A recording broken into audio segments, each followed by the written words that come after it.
On today's video, I have a mortgage broker on the channel talking all things property. We are going to be discussing both buy-to-let and residential mortgages, talking about interest only, repayment, the mortgage term, overpayments, and much, much more. I'm sure already you can tell that this video is going to be stuffed full of information, so I hope you really enjoy it. First of all, before we get into the video, let me introduce myself. My name's Gary. I run this channel Free Your Finance. I talk about investing, property, and the journey towards financial independence. If this sounds like something you may wish to learn a little more about, please don't forget you can hit the subscribe button below. Hi guys, today we have Glen Russell, award-winning mortgage broker, joining us on the channel. He's going to discuss some of the questions that have been brought up all about getting mortgages for both residential properties and buy-to-lets. So first of all, Glen, do you mind just saying hello and tell us a little bit about yourself? Yeah, hi Gary. Thank you for inviting me to the channel. My name is Glen Russell from Russell Financial Solutions. I'm a qualified mortgage and protection broker and a property investor on the side. I've been in the financial industry for around 18 years, working for various different high street banks and a bank manager for a period of that time. And in 2015, I decided to go out on my own and start as a mortgage broker and continued ever since. Brilliant. So a while back, I put out questions to my Instagram followers and, I asked the questions and I'm going to jump in straight away with one of their questions, if that's okay. So Eamon asked us, why use a mortgage broker over do-it-yourself, especially as the bank's online platforms are so straightforward? Okay, so great question. A lot of people ask that question as well. And really, it's some of the things that you need to consider when looking at a mortgage broker is that they have access to a real comprehensive range of lenders. They have relationships with business development managers specifically to that lender, and not every bank will lend to every single client. Now, if you was to apply for a mortgage on your own and go direct, in some cases that's fine. However, you do need to consider that if you do a mortgage application on your own and the bank declines it, that can have a negative impact on your credit file. So before you start applying for mortgages, you really want to make sure that you've looked at every single option, and a mortgage broker can really help you with that. Well, ultimately, it's up to your choice as a customer. I do actually, on my channel, Russell Financial Solutions, have a series of free videos, a day in the life of a mortgage broker. So that will give you an idea of what a mortgage broker should be doing, but just make sure you choose the right one if you are going to go with a broker. Brilliant. And that brings us perfectly on to the next question, because so we've spoken about the advantages of using a broker. So now, what should we be looking for when hunting for the right mortgage broker?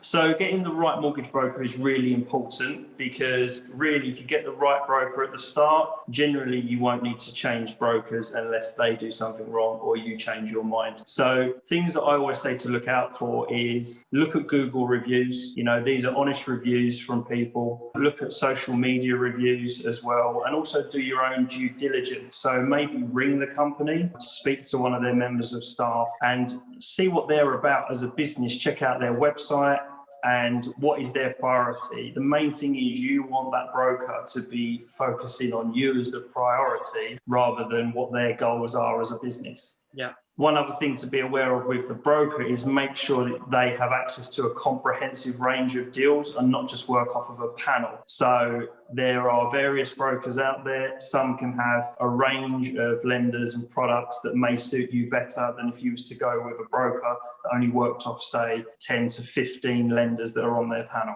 Yeah, I have to say, with all the properties I've purchased, and I've recently just purchased one, I've always used a broker. And my situation is quite unique with running a business and being self-employed and having my own accounts. And obviously with coronavirus this year, having awful accounts. So it was interesting having someone that could almost say, well, we're best going here. And he knew straight away, rather than being just sort of throw mud at the wall and see where it stuck. So we're on to our first question that leads down the line a little bit about buy-to-let properties. So investment properties, which I know you and I and many of my viewers are into. So I'm going to ask probably the biggest question I get asked: should we have an interest only or repayment mortgage for a buy-to-let property? Again, it's a really good question, and it all depends on the individual circumstances. I would only ever advise once seeing a client-specific circumstance. So it's very hard to give specific advice to an individual over YouTube. However, rule of thumb, repayment is the better option if you're looking for your long-term goal to be reduce the amount of debt, and in the future, it allows you to leverage that property, raise capital to potentially invest that into further properties. Also, if that property is rented out, the tenant is technically paying off your mortgage. So that's a win-win there. The disadvantage of that is the cash flow element is reduced. So the rental income is obviously going to be slightly less for the excess cash that's coming into you as the property owner. So it depends on what your priority is, whether it's cash flow or whether it is to reduce the actual mortgage debt. Now, interest only, on the flip side, is the interest only element. You're paying back the interest to the bank or building society, and you've got a higher amount of cash flow coming in from the excess from the rent. But it just means that you need to make sure that you have got an end goal really with the property, how you're going to pay that mortgage off at the end of the term. And this is all things that you really need to discuss with a bank or a mortgage broker to make sure you've got an exit plan when that time comes. Sure, because a lot of people do sort of automatically go for interest only with buy-to-let properties, and they sort of say, oh, you can leverage from the value of the property increasing, but that's relying on the property prices increasing and not decreasing, isn't it? Which could obviously lead to a bit of a problem if it did that. I've recently moved mine from repayment to interest only. Mine have been repayment for probably about 10 years, and I've done exactly what you said. I leveraged more money out of the properties, but at the moment I could really do with the cash flow, to be honest, with business struggling a little bit from coronavirus. So right now they're interest only, but the plan is to try and get them back on repayment eventually. So next up, I thought we'd swing back to residential mortgages, and I thought I'd ask the exact same question. I haven't seen an interest-only residential mortgage for a long, long time, so I don't know if they're even still available, but are they still available? And if so, what's the best option in your eyes? Yeah, so there are still some interest-only residential mortgages available. Again, it goes back to finding the lender that will do it. However, they are harder to obtain because lenders, especially in this current climate, everything is based on risk. And some of the things that they look at on an interest-only residential mortgage is, have you got a repayment vehicle running alongside it? So for instance, if you've got a property as a buy-to-let which has got a low mortgage but you've got a lot of equity in it, or if you've got no mortgage on that property, they would look at that as, if you needed to pay off your residential mortgage, they could look at the other property as a repayment vehicle. That would make a lender a lot more happy than if you didn't have any other assets at all. The other thing they do take into account is if you've got a good pension. So if you're an older customer and you've built up a really good pension, they could look at an interest-only option for you. However, it depends on the underwriters with that mortgage lender making sure that that pension is enough to clear that mortgage.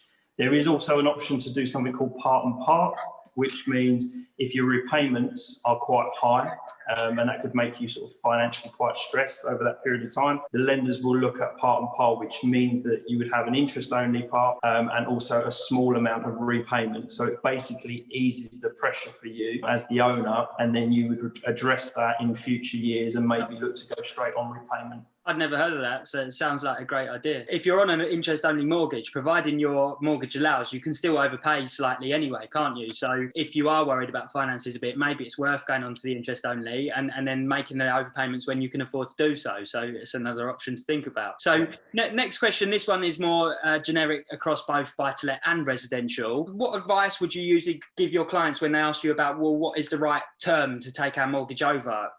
Again, as a qualified advisor, we always recommend that it's the shortest term possible, because at the end of the day, it's a mortgage debt. You want to try and clear that as soon as you possibly can. Sure. However, not every circumstance can afford that, to have it over a short period of time. So the way that we look at it as mortgage brokers and as mortgage advisors should in general is look at that person's individual budget.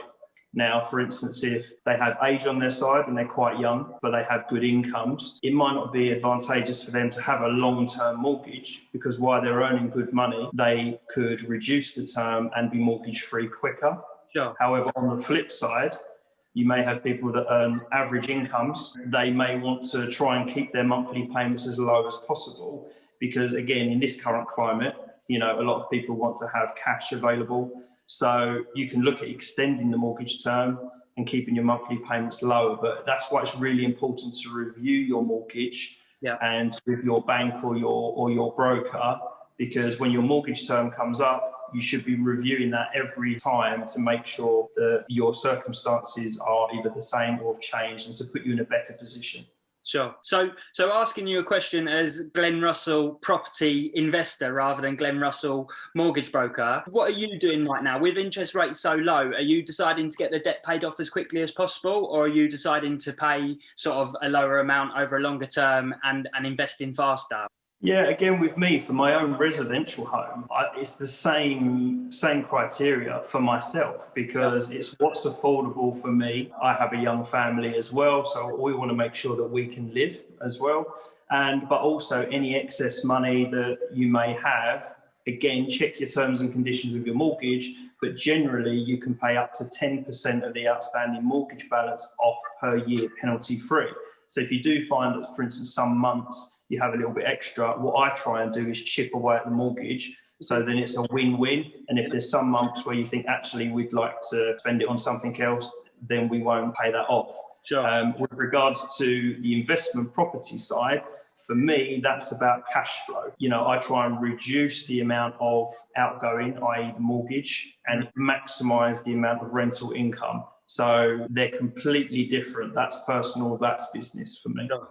Yeah, no, makes perfect sense. So now I'm moving on to the next watcher's question I got. It was asked by Sean. He said he's self-employed. Should you avoid purchasing with a limited company for buy-to-lets if your intent is to retire within 10 years and solely live off the buy-to-let income? Should you take advantages right away and use the limited company as soon as possible? Again, it's a really good question. However, it is down to your individual circumstances.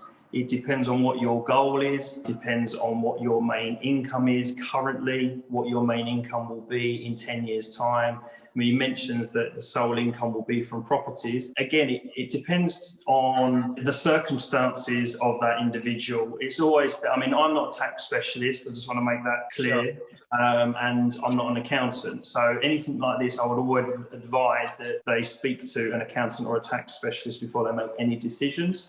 But my personal opinion is you need to look at if you're a lower rate taxpayer, it can be more beneficial for you to buy properties in an individual name, because generally mortgage rates are lower if you buy a property in your personal name, which means the yield can be greater, your income can be higher. However, if you're looking to build a portfolio of properties, and unfortunately no one can predict the future, your tax may change. You may buy more properties than you planned, which means you then go over that basic rate tax threshold. You know, that could really make a huge difference to how you've structured it. So for me personally, I've looked at a long-term goal of buying property on the side. So I bought mine through a limited company because that's right for my circumstances. However, everyone should really look at their own individual. It makes perfect sense. The next question I'm going to ask you is with regards to the application process. So this is one that has affected me, and we spoke about earlier as being either employed or self-employed. Obviously, there's different ways to sort of, approach the application, isn't there? Is there any differences in applying between being employed and self-employed? Is there any things we need to know about? Yeah, I mean, it's something we come across every single day, and it is really one of the main things. Again, going back to what I mentioned previously, lenders look at risk. Now, in this current climate, no one knows what can happen. We've seen it all with furlough. We've seen different, people being employed one minute and then not the next. However, lenders still look at, if you are employed, they generally they want to see 3 months pay slips and 3 months bank statements, dependent on the lender. They feel more comfortable with that because it's a regular income coming into your bank account, so they see that as less risk and you can pay your mortgage every single month. Again, it depends on the underwriter, because there could be loads of factors within that customer. They could get paid every single month, but they may have loads of debt, bad credit in the background, so again, that can affect the decision. But employed, rule of thumb is 3 months pay slips, 3 months bank statements, and you just need to pass credit score. So that is the key things. Self-employed is a lot more trickier. However, again, it's a good thing to speak to a broker with this if you are self-employed. Sure. because they can filter out all of the little things first before you even apply. Now, self-employed, they look at an average of the last 2 years accounts still. If you've got 2 years account and your most recent year is lower than your previous year, they do not average that out. They will go by the most recent year. Right. So it's really important that you do look at that. And also they will look at bank statements as well, because the SA 302s or tax computations that your accountant will give you if you're self-employed, they just give a snapshot of what that full financial year is. And again, lenders, they will look at, well, that's what you earned last year, but have you still been earning that this year? So they could ask for bank statements and see that there's a regular amount of money coming in. So all of them things you do need to factor in. And again, before you start applying for mortgages, speak to your broker, get a plan in place, and make sure you're ready and prepared before you start applying. Sure. Next up, I'm going to speak about another thing that I've sort of had recently because I've just applied for a residential mortgage. It's with regards to the fees that we're charged. Now, what is your opinion? Should we pay them up front before, well, not before, but when we take on the product, or do you think we should incorporate them into the product? Again, it depends on, for instance, if you're a first-time buyer and cash might be a little bit tight, then a generic fee with a lender is normally $995, $999, depending on the product. Now, if you pay that product fee up front and the mortgage doesn't go through, there is a chance that you won't get that refunded, and you've technically just lost £1,000. So you can add that £1,000 to the mortgage. And then once you've got the mortgage and you're in the property, check your terms and conditions that you can make overpayments. But what you could do is then pay that £1,000 off the mortgage, and that's come off straight away. Yeah. That's a safer way of doing it for you as the customer. And also you don't pay interest on that £1,000 product fee over the term. So that's one thing to be really mindful of. If you do add any fees to your mortgage product, you will be paying interest on that amount over that product term. So next up, we're going on to, we're getting towards the end, unfortunately. It's gone really quick today. So final question is going to be, you've got someone thinking of getting a mortgage in the next few years, let's say. What would be 3 tips that you think they need to start thinking about right now? Whether or not they're employed or self-employed, you can do whatever you wish. You can put whatever twist on this answer you wish. I think the 3 key things is just make sure that your credit file is in good order, as much as it can be. Life happens, things happen, which people can't always predict, which isn't necessarily their fault. However, if you can make your credit file as best as it possibly can be, that is a big thing. That's a real key thing to make sure you're prepared. Also, just make sure that you do all of your research first, pick the right broker. Don't always listen to family and friends. Yes, it's great to get a guide and look at all of the options, look online, look locally. There's some really, really great brokers that may be just one-man bands, that they could really, really look after you.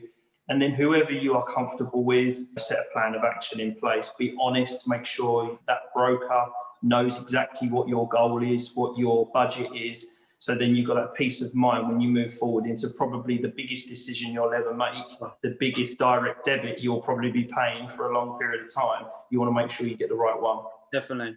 And just paperwork, really. So you don't want to see a property, fall in love with it, and then you haven't got anything prepared. So just the basics, really. Make sure you've got your ID, make sure you've got your accounts if you're self-employed, make sure you've got your pay slips and your bank statements prepared if you're employed. So again, it's just preparation. It's that age-old quote, fail to plan, plan to fail. Sure. And I am a strong believer in it. And I think if you can get all of the things in place first, then that'll work in your favour. Yeah, perfect. Just following up to your points. Firstly, with regards to the credit check, am I right in saying there are ways that you can get that free of charge each year, isn't there? Some sites offer once a year, is that right? That you can check it? Yeah, that's right. I mean, there's a few different websites like Credit Karma, for instance, that's free. Yeah. You can look at them.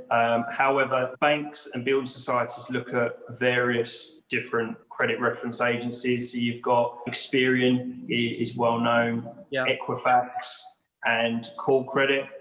they look at all three of them because, believe it or not, some show some things and some show other things. So you want to make sure that overall that your credit file looks good, so there's no hidden surprises. Sure. But again, places like Credit Karma, you can go on Google, free credit reports, go on there, register, and then you can get an idea. And also, they could be quite confusing. Reading a credit file can be really confusing if you don't do it day in, day out. So again, that's another reason to get a good broker and speak to them, and they should be able to make sense of it. Brilliant.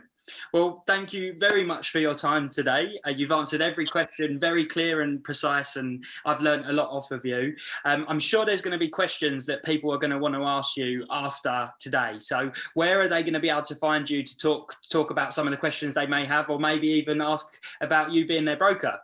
Yeah, absolutely. I mean, the YouTube channel that I've got is Russell Financial Solutions. So feel free to look at the videos there. I've got loads of different things with mortgage products, hints and tips, and also documenting my journey as a property investor as well. And the website as well, if you put in Google Russell Financial Solutions Limited, the website comes up. We've got helpful hints and tips, live web chat, email address, and our office as well. So, or even just comment below on this video, and I'll be more than happy to try and answer as best as I can. Brilliant. Thank you ever so much for your time today, Glenn. Good luck with your channel too. I'm enjoying watching the vlogs you're doing at the moment with your house renovation. It's very impressive. Thanks, Gary. Thanks for inviting me on, and yeah, keep up the good work. Pleasure.